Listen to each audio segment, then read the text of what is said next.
Astro సిండికేట్లో మీ personal and business promotions కోసం కింది నెంబర్కు కాంటాక్ట్ చేయండి.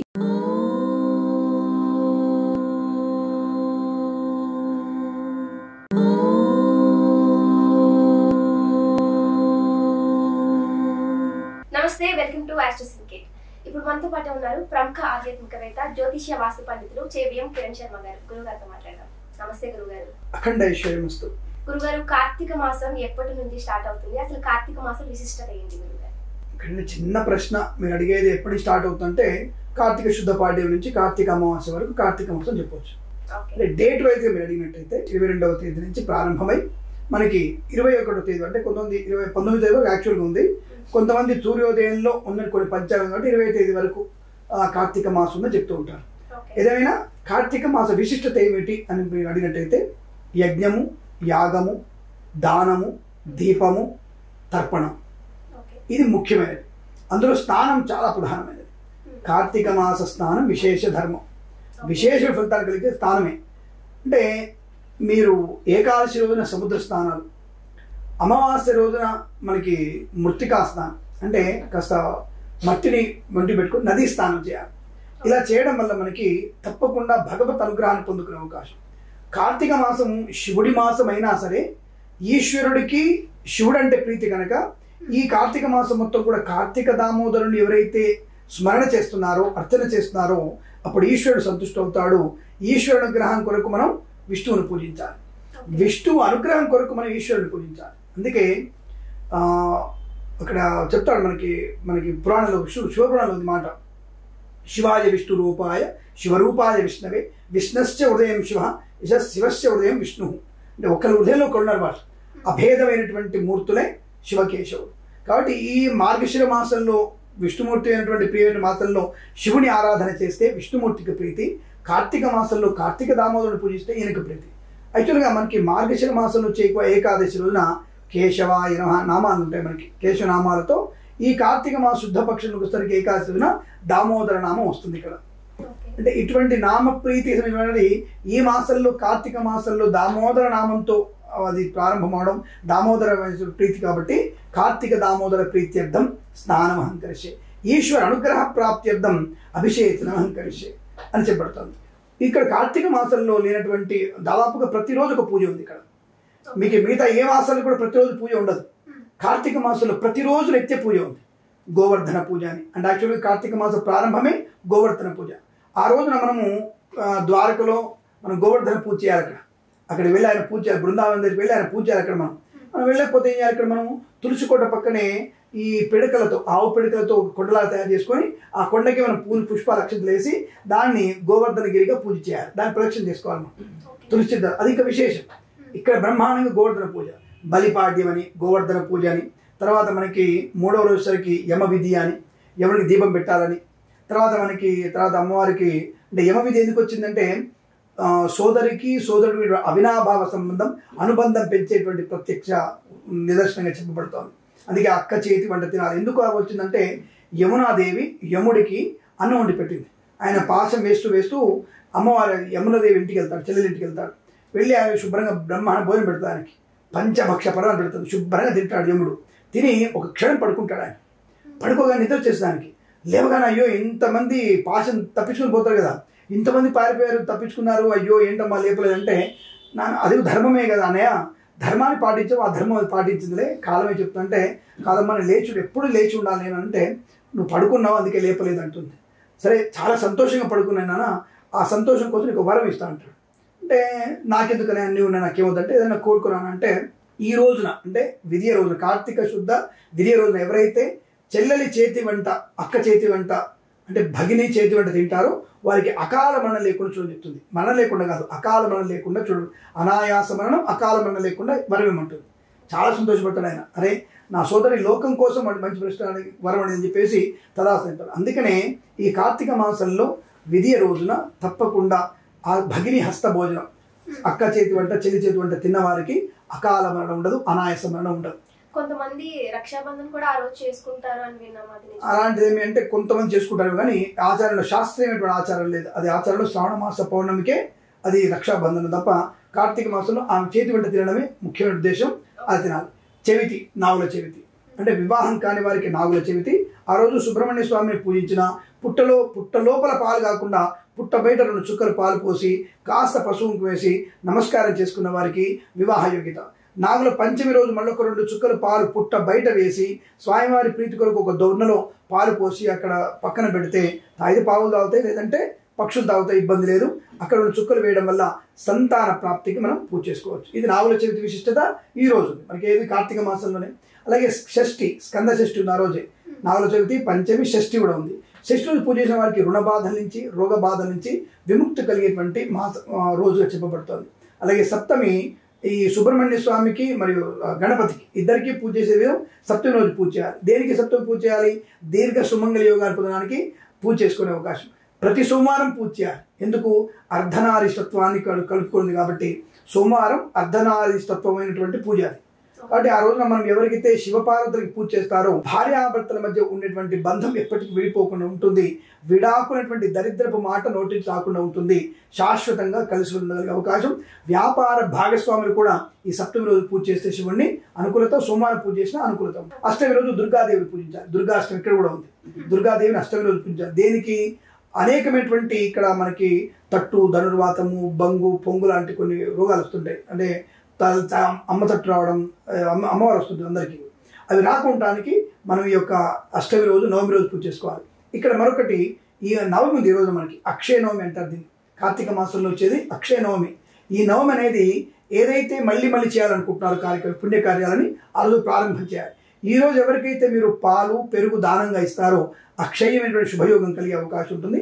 ఎవరికైనా దుప్పటి, చెప్పులు కూడా ఈ రోజున దానం ఇస్తే చాలా మంచిది. దీపదానం కూడా విశేషంగా అక్షయ నవమిలో చేసుకోవచ్చు. మనం దశమి అనేది కార్యసిద్ధి కొరకు తప్పకుండా ఈశ్వరుణ్ణి మనము పంచామృతములతో అభిషేకించడం విశేషం. ఏకాదశి కార్తీక దామోదరుడి ప్రీతిగైంది. అలాగే మనకి ద్వాదశి అనేది క్షీరద్వాదశి, క్షీరాబ్ది ద్వాదశి అంటారు. ఈరోజు తులసి మాతకి విష్ణుమూర్తికి పూజ చేయాలి, పెళ్లి చేయాలి. క్షీరాబ్ది ద్వాదశి రోజున మనం ఈ క్షీరాబ్ది ద్వాదశి రోజునే తులసి అమ్మవారికి అలాగే మనం విష్ణుమూర్తికి పెళ్లి చేసేది సాయంకాల సమయంలో చేసుకోవాలి. అది విశేషంగా చెప్పబడింది. అలాగే ఈ రోజున చాలా మంది రాధాకృష్ణులకు కూడా పెళ్లి చేస్తుంటారు. కానీ రాధాకృష్ణ పాలన చేయాలి, పెళ్లి చేయకూడదు. వాళ్ళకి పెళ్లి కాదు. వాళ్ళకి రాధాకృష్ణులు ప్రేయసి ప్రియులు మాత్రమే. అది అంతరంగ ప్రేయత్వం, బయట కనబడేటువంటి లవ్వలు కాదు. వాళ్ళు ఆంతరిక మానసికమైనటువంటి ప్రేమతత్వం కూడుకున్నారు కాబట్టి వాళ్ళు దాన్ని అర్చన చేసుకోవచ్చు, స్మరణ చేసుకోవచ్చు. సాయంకాల సమయంలో విష్ణుకి, తులసికి పూజ చేసే ప్రయత్నం చేయాలి. మర్నాడు త్రయోదశి. త్రయోదశి ఎవరైతే మీరు ధనం కావాలనుకుంటున్నారో, షేర్ మార్కెట్ డెవలప్ కావాలనుకుంటున్నారో ఆ రోజు లక్ష్మీదేవిని పూజించండి. కార్తీక శుద్ధ త్రయోదశి రోజున లక్ష్మీదేవిని పూజించాలి. మళ్ళీ మనం కూడా అలాగే చతుర్దశి రోజున తప్పకుండా ఎవరెవరికైతే మీకు రాజ్యం కావాలో, రాజకీయ నాయకులకు ప్రయోజనం కలగాలనుకుంటున్నారో, ఇల్లు కొనాలనుకుంటున్నారో, స్థలం కొనాలనుకుంటున్నారో, భూలాభం కావాలనుకుంటున్నారో, రియల్ ఎస్టేట్ వాళ్ళు చతుర్దశి రోజు భూదేవిని పూజించండి. అదే కార్తీక పౌర్ణమి రోజున దీపదానం, నదీ స్నానం, సముద్ర స్నానం, అలాగే దీపాలు వెలిగించడం, ఉసిరి ధాత్రి పూజ అంటే ఉసిరి చెట్టుకు పూజ చేయడం, ఉసిరి చెట్టు కింద కూర్చొని భోజనం చేయడం, ఉసిరి కింద కూర్చోబెట్టి అందరికీ భోజన తాంబూలాలు ఇవ్వడం, బ్రాహ్మణులకి దాన ధర్మాలు చేసుకోవడం, ఇవన్నీ కూడా పౌర్ణమి రోజు చేయాలి. ఈ పక్షం మొత్తం చేయనప్పుడు మళ్ళీ ఆ పక్షం రెండవ పక్షంలో పాటి నుంచి మళ్ళీ ఆ యొక్క పూజలు పునః చేసుకుంటే కార్తీక మాసం అభివృద్ధి ఉంటుంది. కార్తీక మాసం చేసేటువంటి అభిషేకము అంటే అత్యంత ప్రీతికరమైన శివుడికి. కాబట్టి భస్మాభిషేకం కానీ, రుద్ర జలాభిషేకం కానీ, అంటే రుద్రాక్షర జలాభిషేకం కానీ, మారేడు దళాలు పెట్టడం కానీ, లక్ష బిల్లు వార్చన కానీ, పార్థివలింగానికి అంటే పుట్టమ్మనుతో శివలింగానికి అభిషేకం చేయడం కానీ, ఇవన్నీ విశేషంగా చెప్పబడ్డాయి. అలాగే మాస శివరాత్రి 18వ తేదీ, నవంబర్ 18వ తేదీ మాస శివరాత్రి. మాస శివరాత్రి ఎవరైతే స్వామి పార్థివలింగానికి అభిషేకం చేస్తున్నారో వారికి జన్మరాహిత్యం పొందుకోవడం, మోక్షాన్ని పొందుకునే అవకాశం తప్పకుండా కార్తీక దామోదరుడి ప్రీతితో అష్టైశ్వర్య ప్రాప్తి పొందుకునే అవకాశం కూడా ఖచ్చితంగా ఉంటుందని కార్తీక మాసం ఇవ్వండి. వీలైనంత వరకు కార్తీక పురాణాన్ని వినడం, ప్రతినిత్యము శివనామస్మరణ చేయడం, విష్ణు సహస్రనామ చేయడం వల్ల ప్రయోజనాన్ని పొందుకునే అవకాశం. అలాగే మనకి సంకష్టాల చతుర్థి కూడా ఉంది ఒకరోజు మధ్యలో. ఆ సంకష్టాల చతుర్థి రోజున ఏ రోజు ఉందంటే అది నవంబర్ 8వ తేదీ సంకష్టాల చతుర్థి ఉంది. ఈ సంకష్టాల చతుర్థి రోజున గరికలతో గణపతిని పూజించాలి. దానివల్ల ఏమిటంటే అనేక బంధాలు, అంటే విడదీయరానటువంటి బంధాలు కొన్ని ఉంటాయి, పాశాలు ఉంటాయి, వాటి నుంచి ముక్తులు అవ్వడం, కొన్ని బంధాలు కావలసి ఉంటాయి. ఆ బంధాలు కలవడానికి కొన్ని విఘ్నాలు ఏర్పడి కార్యనష్టం కలుగుతుంది. అటువంటి కార్యనష్టం నుంచి బయటపడడానికి 8వ తేదీ సంకష్టాల చతుర్థి ఉంది. సాయంకాల సమయంలో గరికలతో గణపతిని పూజించండి. తప్పకుండా అనుకూలంగా ఉంటుంది.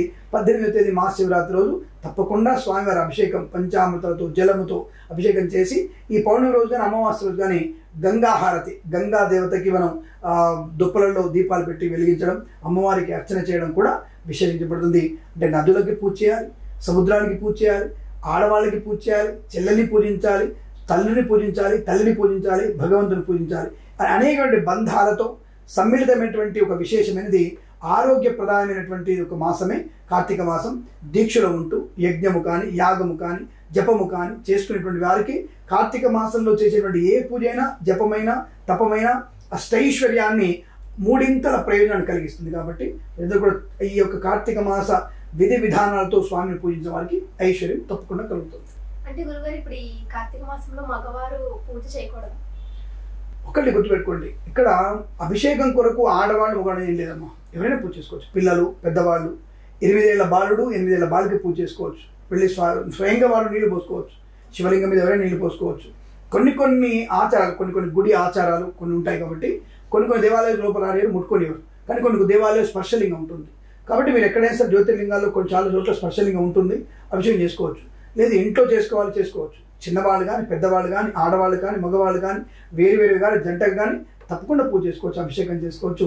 మగవాళ్ళే చేయాలన్న రూల్ ఏం లేదమ్మా, ఆడవాళ్ళు చేయొచ్చు. ముఖ్యంగా మీరు ఇక్కడ అయిన ప్రశ్న ప్రతినిత్యం స్నానం గురించి అడిగితే మాత్రం, అంటే ఆడవాళ్ళు తలంటు పోసుకునేటువంటి 30 రోజులు చేసుకుంటారు కార్తీక మాసం. 30 రోజులు మనం తలస్నానం ఖచ్చితంగా చేయాల్సి. అసలు ఆడవాళ్ళకి తలంటు స్నానం ఎక్కడ చెప్పలేదు, అది చాలా అబద్ధం. ఎవరు చెప్తున్నారో తెలియట్లేదు, కానీ శాస్త్రంలో ఎక్కడ చెప్పబడలేదు. దీనికి ఒక ప్రత్యక్ష నిదర్శనం ఒక సూత్రం చెప్పగలుగుతాను, మీరు బాగా గుర్తుపెట్టుకోండి. గ్రహణం అప్పుడు పట్టు స్నానం విడుపు స్నానం ఉంటుంది. ఆ గ్రహణ సందర్భం స్థానంలో కూడా వీరికి తలంటి స్నానం లేదు. గ్రహణం అనేది చాలా విశేషమైంది. అటువంటిప్పుడే మరి లేనప్పుడు మరి కార్తీక రోజు ఏమని ఎవరు చెప్పారు మీకు? ఆడవారికి శనివారం బుధవారం మాత్రమే తలంటి స్నానం చెప్పబడింది. అయితే ఇక్కడ మరి కార్తీక సోమవారాలు ఉంటాయి కదా, ఎస్ అఫ్కోర్స్. అలాగే కార్తీక మాసం సోమవారాలు కానీ శ్రావణ మాసంలో మంగళవారాలు కానీ విశేషమైనటువంటి రోజులు చేసుకోవచ్చు, తలంటు పోసుకోవాలి. కానీ 30 రోజులు తలంటు పోసుకుంటే జలుబు చేసి పరిచయం చేసి జ్వరం వస్తే ఇంట్లో అందరూ కూడా మూలపడతారు. ఇంటి ఆడ పెద్ద దిక్కు ఉన్నటువంటి ఆవిడ పక్కకు పడితే అందరూ పూజలని పక్కకు పోయి రోజు ఎవరు అంటే వాళ్ళు కడుక్కొని తినడానికి సరిపోదు, టైం సరిపోదు. కాబట్టి ఆడవాళ్ళకి అంటే మీకు వండి పెట్టడానికి అనకండి, పూజ నుంచి మొదలు పెడితే పునస్కారం వరకు అన్నిటికీ ఆడపిల్ల ఆధారం. కాబట్టి ఇంటి పెద్ద ఆవిడ మూలకు పడితే కష్టం కదా.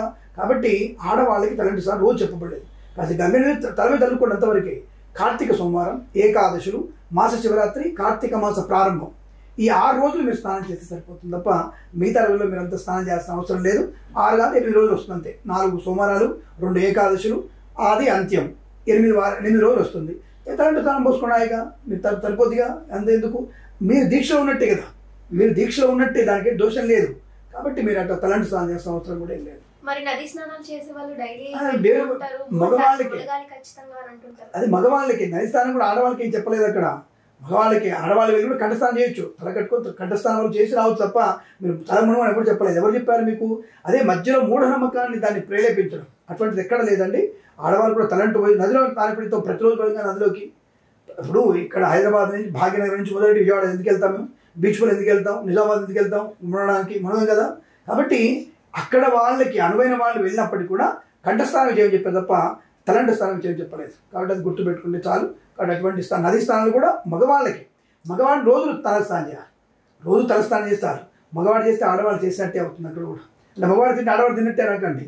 ఏది కొన్నిటికి యోగ్యము కొన్నిటికి అయోగ్యం అనేది ఉంటుంది. పాప పుణ్యాలు అనేది ఆడపిల్ల పాపం చేసినా మగవాడికి 100% తగ్గుతుంది. ఆడపిల్ల పుణ్యం చేస్తే మగవాడికి తల్లి రాను కూడా రాదు. అదే మగవాడు పుణ్యం చేస్తే ఆడదానికి 50% వెళ్ళిపోతుంది భార్యకి. మగవాడు పాపం చేస్తే ఆడపిల్లకు ఇంత కూడా వెళ్ళదు. అది సూత్రం, ధర్మంలో ఉంది అది. కాబట్టి ఇవన్నీ కూడా కొన్ని ఉంటాయి. కాబట్టి అటువంటి కొన్ని ధర్మ సూక్ష్మాలు కొన్ని వేరు, ధర్మ నియమాలు కొన్ని వేరు, ధర్మ కట్టుబాట్లు కొన్ని వేరు. ఇవన్నీ కూడా మనం చెప్పేటువంటి విధానం వేరే ఉంటుంది. కాబట్టి కార్తీక మాసంలో తలంటి స్నానం ఆడవాళ్ళకి అక్కర్లేదు. ఈ దీపం ఏ టైంలో పెట్టాలి గురువుగారు? మంచి ప్రశ్న. ఇది 2 రకాల దీపాలు ఉన్నాయి. ఒకటి ప్రాతకాల దీపం, సాయం దీపం. 2 పూటలు పెట్టాలి. 2 పూటలు కూడా పొద్దున్న లేవగానే దీపం అనేది నీ దేవుడి గదిలో తులసికోట దగ్గర పెట్టుకోవాలి. అలాగే 2 దీపాలు గడప దగ్గర పెట్టాలి పొద్దున్నే. ఇవి సూర్యోదయానికి పూర్వమే చేయాలి. ప్రతిరోజు కూడా సూర్యోదయానికి పూర్వమే చేయాలి. అంటే సూర్యోదయం 6:15కి అయితే 6 దీపాలు పెట్టేయాలి. సాయంకాల సమయంలో దీపాల వరుస మొత్తం పెట్టాలి. మళ్ళీ కార్తీక మాసం మొత్తం కూడా ఇంటి చుట్టూ కూడా మీరు దీపాల వరుస వచ్చే అమావాస్య వరకు పెడుతూనే ఉండాలి. అది కార్తీక దామోదరుడికి దీప ప్రజ్వలనే ఇంటికి లక్ష్మీ ప్రసన్నత, ఇంటికి వచ్చే లక్ష్మి కూడా ఎక్కడెక్కడ దీపాలు ఉంటాయో ఆ ఇంటికి లక్ష్మి స్థిరంగా వచ్చి ఉంటుంది. అలాగే ఆఖరి రోజు 365 ఒత్తులు అని చెప్పి అది ఖచ్చితంగా పెట్టాలి గురుగారు. ఒకటి ఒక ప్రాంతీయ ఆచారాలు కొంతవరకు ఉంది, కొన్ని ప్రాంతాలకు ఆచారం ఉంది. ఆంధ్రలో కొంత, శ్రీకాకుళం వైపు కొంత ఎక్కువగా ఉంటుంది అది. తర్వాత మీకు ఈ తెలంగాణలో కూడా వరంగల్, నల్లగొండ 2 జిల్లాల్లో కొద్దిగా ఈ 365 ఒత్తుల గురించి ఎక్కువగా ప్రశస్తిని చెప్పబడుతుంది. కానీ అందరూ ఏమనుకుంటారంటే రోజుకు ఒక ఒత్తు చొప్పున 365 ఒత్తులు పెట్టినట్టుగా భావించి వాళ్ళు ఒత్తులు వెలిగించేటువంటి ఆచారం ఉంటుంది. 1,00,000 ఒత్తుల నోము వేరు, అది చాలా విశేషమైంది. దానికి పూజా విధానము, మంటపారాధన, బ్రాహ్మణుడు, దానికి రుద్రాభిషేకము, దానికి అర్చన కార్యక్రమాలు పెద్దది. 1,00,000 ఒత్తుల నోము. ఇది 365 రోజుల నోము మాత్రం దీప వేయడానికి అదేం లేదు. కేవలం ప్రతిరోజు ఒక దీపం చొప్పున 365 కూడా పెట్టినట్టుగా భావించి వాళ్ళు వెలిగిస్తారు ఈశ్వరుని ముందర. అది పరమేశ్వరుడికి అర్పణంగా చెప్పినట్టుగా చేస్తారు తప్ప అది ఆచారంగానే ఉంది, శాస్త్రంలో ఏం చెప్పబడలేదు అట్లా. ఈ కార్తీక మాసంలో పాటించాల్సిన నియమాలు ఏంటి? ఒకటి చెప్పా కదా, జపము, తపస్సు, యజ్ఞము. వీలైతే యజ్ఞం చేసుకోవడం, వీలైతే దానం చేసుకోవడం. అది జాద్యం కాలేదు, ధ్యానం చేసుకోవడం తప్పకుండా ఇవి చేయాలి. రెండవది బ్రహ్మచర్య దీక్ష తీసుకోవడం. అంటే కొత్తగా పెళ్ళైన వాళ్ళని బ్రహ్మచర్య దీక్ష తీసుకొని చెప్పాము. కానీ బ్రహ్మచర్య దీక్ష ఎవరికి బ్రహ్మచర్య దీక్ష అంటే మీకు ఇంట్లో ఇప్పుడు ఎక్కువగా మనకి ఉండేటువంటి ఆరోగ్యపరమైనటువంటి బ్రహ్మచర్య దీక్ష తీసుకొని చెప్తుంది. తినడం విషయంలో కానీ మనం ఉండేటువంటి వస్తువులు సుఖాన్ని వదిలిపెట్టుకో. రాబోయే రోజులలో మనకి సుఖాన్ని ఈ మాసం మొత్తం సుఖాన్ని వదిలిపెట్టుకుంటే నీకు ఒక ఐడియా వస్తుంది. ఒక 70 వచ్చినప్పుడు 80 వచ్చినప్పుడు ఇలా ఉండాల్సిన అవసరం వస్తే, త్యజించాల్సి వస్తే ఎలా ఉండాలని నేర్పుతుంది కార్తీక మాసం. కాబట్టి బ్రహ్మచర్య దీక్ష, నక్తము, ధ్యానము, తపస్సు, యజ్ఞము, ఓర్పు, సహనము, మంచి మాట, మౌన దీక్ష, ఇవన్నీ మనకి ప్రయోజనాన్ని కలిగించాయి. కాబట్టి ఇవన్నీ కూడా మనకి దీక్షా నియమాలే. ఇందులో నీకు ఏది ఇష్టంగా చేయి, అరిషడ్ వర్గాన్ని కంట్రోల్ చేసుకునే ప్రయత్నం చేయి. తద్వారా నీకు, నీ కుటుంబానికి, నీ ఉన్నతికి మంచి ప్రయోజనం ఉంటుందిగా. అటువంటి ఆనందాన్ని పొందుకోవడానికి కఠినమైన నియమాలు పాటిస్తే మంచిదని చెప్పబడుతుంది. చాలా మా సందేహాలకి అన్నిటికీ క్లియర్గా సమాధానం ఇచ్చారు. ధన్యవాదాలు. శుభమస్తు. అఖండ ఐశ్వర్యమస్తు. విన్నారు కదండి, కార్తీక మాసంలో ఎలాంటి నియమాలు పాటించాలి, ఎలాంటి జాగ్రత్తలు తీసుకోవాలి, అలాగే పూజా విధానం ఏంటి అనేది మన కిరణ్ శర్మ గారు చాలా చక్కగా వివరించారు. ఇలా మీకు ఇంకేమైనా సందేహాలు ఉంటే మాకు కామెంట్ చేయండి. అలాగే మీకు ఇంకేమైనా డౌట్స్ ఉన్నా కింద ఉన్న కాంటాక్ట్ నెంబర్కి కాంటాక్ట్ అవ్వండి. ధన్యవాదాలు.